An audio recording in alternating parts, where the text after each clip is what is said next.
Hello everyone, welcome back to another video review. Today I'm reviewing LEGO BIONICLE set number 70795, Mask Maker vs. Skull Grinder, or Ikimu vs. Kulta. But before we look at the set, let's look at the box. So this is the first set of new BIONICLE to come in a larger box. This is kind of a Titan. Well, this is probably the equivalent of a Titan set from Days of Old BIONICLE. So it's a nice big box, as you can see here. Very nice big box. It's made out of, it seems like, a sturdier cardboard than the other BIONICLE packages, which is nice because the other BIONICLE packages are kind of flimsy. But this has the makings of all the typical ones that we've got for these last two waves. So you've got LEGO BIONICLE, got the Mask of Creation looking all mystical there. You've got Kulta and Ikimu, and then there's the Mask of Creation there. Ages 8 through 14 only, that's just a suggestion. They have to put that on there. 70795, 171 pieces, and it's a building toy in several different languages. There's the name of the set. On the back, we've got the fact that Kulta's little mask grabber can indeed grab masks. You can use the gear functions. His mask pops off. You've got them squaring off for a duel here. And you've got Ikimu. You can move his gear functions. His hammer fires. Combo model of Skullscopio Ikimu Kulta into this awesome looking thing. I'm actually considering getting another one of these in Skullscopio so I can make that, because that looks awesome. And then on here we've got the comic, which is in similar style to the animations, although it's a little off. I don't know if this is preliminary still, because I mean, what the heck is that? That doesn't look like the other protector masks in the show. But anyway, so you've got Kulta going all, ooh, I'm evil, I've got the Mask of Creation. Ikimu's like, I don't think so. Whacks the Mask of Creation out of Kulta's hands, grabs the Mask of Creation, now he's like, I'm the Mask Maker. And that's pretty much it for the box.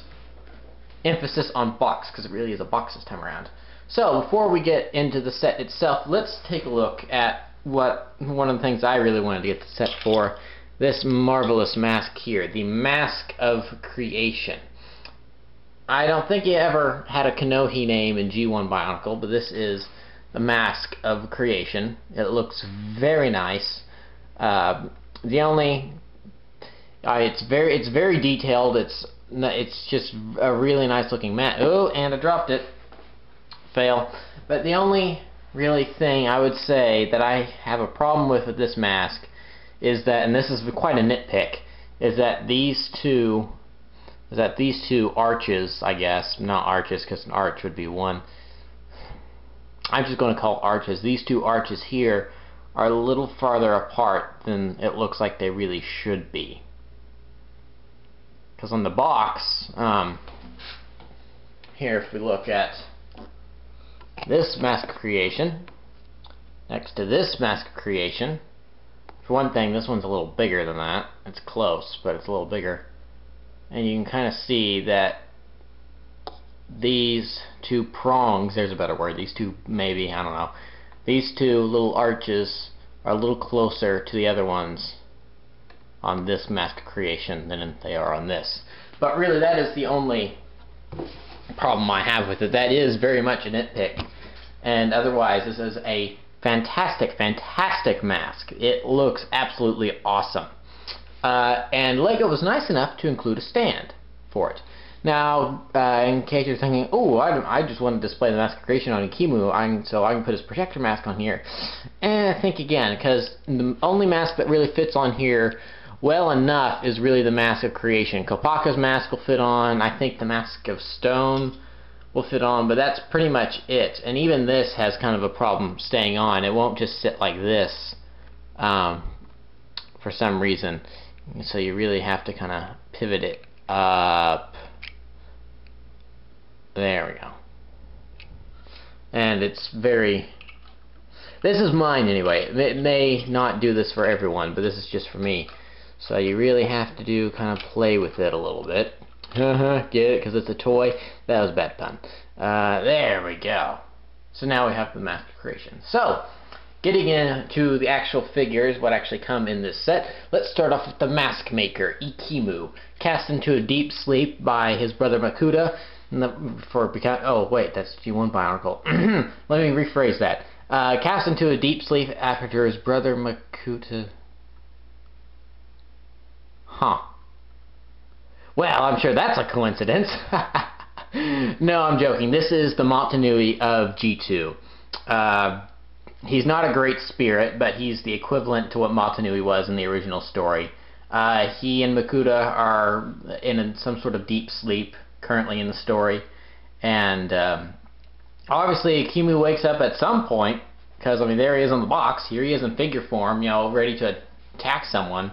So this is kind of like when we got Motunui in Glatorian form in 2009, except you know this is the first wave. They don't spend a whole lot of time on him being asleep and trying to wake him up. So he's a nice figure. He's about Protector sized. I'll bring in the Protector of Jungle to get that point across.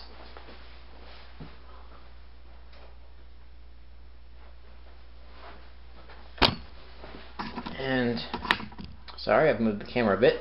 Here is said Protector of Jungle. And as you can see, they're about the same size as the Protector of Jungle even I have here in a pose. Let's get the Protector of Jungle in more of a I'm standing upright kind of pose.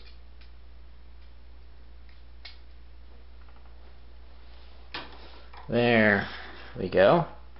So the Protector of Jungle is a little taller than Ikimu, but it's pretty close. And when I had him in that pose, it was pretty much the same. So we'll move him off to the side. So Ikimu is basically a protector in size, but he also has a gear function like the Toa and pretty much any other set this line. He only has it in one arm though, which is a tad disappointing, but oh well.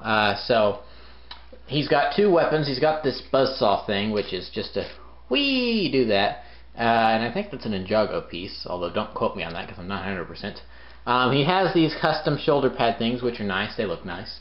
And then he's got another stud launcher, which is his hammer here. So all the studs go in here, and then the back bit of his hammer is the thing, is the little, I don't know, the trigger, so to speak. So let's fire these.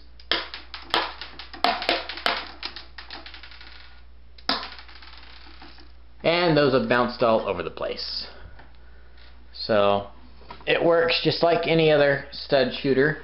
You get extras because chances are you will probably lose some of these. I've managed to find all of them on the floor, so, or on the table, wherever they landed. So we'll just put them back on.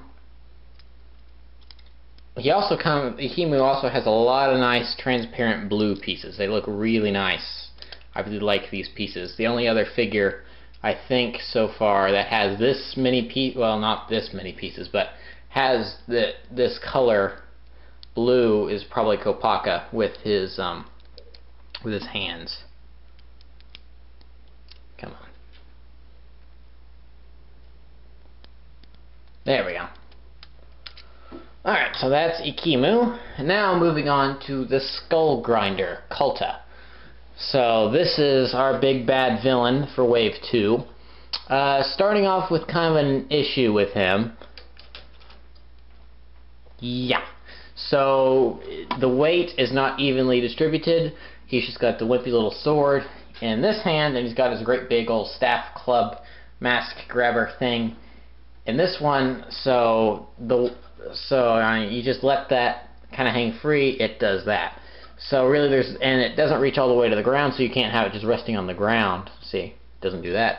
So really what I've done is just kind of rest against his heel, which looks okay. Wow, and even when it's like that, he also kind of leans that way just slightly. Now, you can't even really tell on camera, but it's just slightly. But otherwise, the look of him, I really like the look. This is just an awesome, awesome look. Getting up close on his chest piece here, again, my camera quality isn't that great, but as you can see on his chest, maybe, or if I say that, you may not really be able to see it. but he's got kind of these gear looking things in here, so it kind of makes him look mechanical, which is a nice touch since these are bionicles. You know, they're biomechanical beings. And then, like the Toa, he's got a gear function for both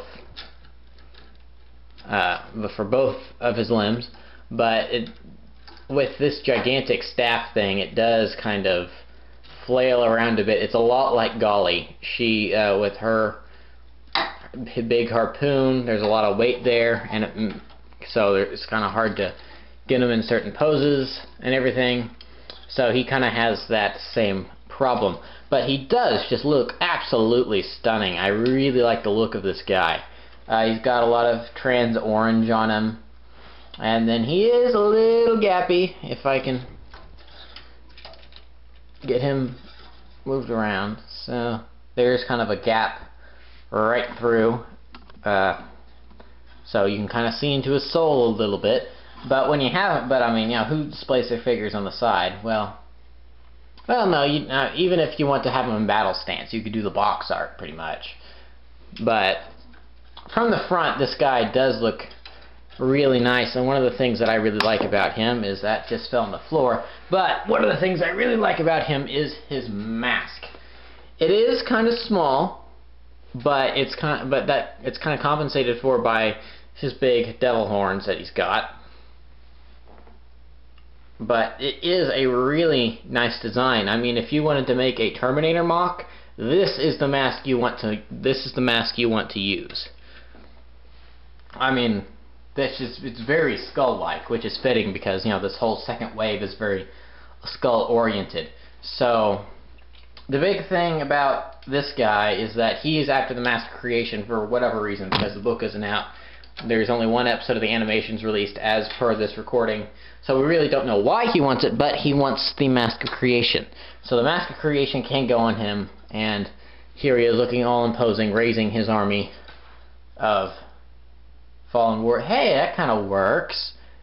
His shoulder pads help that stay in place if you position it just right. Well, no, hold on. I'm sorry. Well, looking at this, actually, it's somehow I've managed to get the perfect amount of weight distributed. So that shoulder piece isn't actually touching anything, and that staff is staying in the air. Huh. Well, there's a way to display them. That looks really nice, actually. So I don't know how I managed to achieve that, but that looks really nice. So you could put him in that pose if you wish. Huh. Because then it just goes right back to being floppy. So that's kind of interesting. But so yeah, so you can put the mask of creation on him. But what I think most people are going to want to do is put the mask of creation on Ikimu. So let's do that now. So Ikimu does look nice with his protector mask. It's just your typical protector mask. It's got some trans color pieces with the more solid color. Comparing this mask to Protector Jungle here. It's the exact same mold, but you know, different colors. So that looks nice. If I can put that back on him there. But Ikimu is supposed to wear the mask of creation. So let's put that on him now. And there we have Ikimu wearing his proper mask. And that looks quite nice. I've heard some complaints on the internet by people saying that the figure overall is quite simplistic within the mask, has all the intricate carvings and stuff. It doesn't really bother me. I think it looks absolutely fine. So I just really like that. I have them displayed with this, mostly because that cannot hold this. I'll show you what I'm talking about, because if you try to because the thing is that these that attach the masks to the new Bionicle heads, so they're supposed to go on here, and it fits, but well, no, if I position this one up, it does kind of fit too, but it's not actually, actually like that's not bad, because you want to see it, You know what, I think I just found a new way to display this. So Yeah, that doesn't actually look that bad. I mean, it could be worse. So, oh. Huh. So, yeah. You can put that on there. It tips forward, but it's not the worst looking thing in the world. That's kind of how we usually see the protector masks anyway, from more of that position. Anyway, that's my favorite word today. So, yeah, Ikimu looks really nice with his mask. So maybe next wave we'll get the Mask of Control or something. And Makuta, because I would love, like, if this time next year we get another set like this, and it's maybe one of the Toa versus Makuta or something. That would be cool. Or maybe not this time next year, but then in 2 years, in 2000. And this is 15, so 16. In 2017, there we go. I am bad at math. So that's pretty much it for this set. Really quick, I will kind of go over 2 more things with Skull Grinder. First of all, okay, Ikimu, 3 things before we end. Ikimu does kind of suffer from what I call Liwa syndrome because his gearbox is kind of high, so you can't take masks off by using the popping function. You have to kind of rip it off, which is unfortunate. So that's a problem. And then, actually, the reason I wanted to take the mask off is so I could show this off. So Skull Grinder's little thing here is supposed to be able to hold masks. It does that okay. I think really you're supposed to do that. I think that's one way of doing it. And then because it's too floppy, it doesn't want to. If you really want it to stay like that, you have to. No, that doesn't even work. So it really does have to kind of go down like so, and then you can kind of hold it that way. So that's pretty much the last function there on Skull Grinder. And then the last thing I'll show off here is his size comparison with a Toa. I'll just grab Tahu really quick.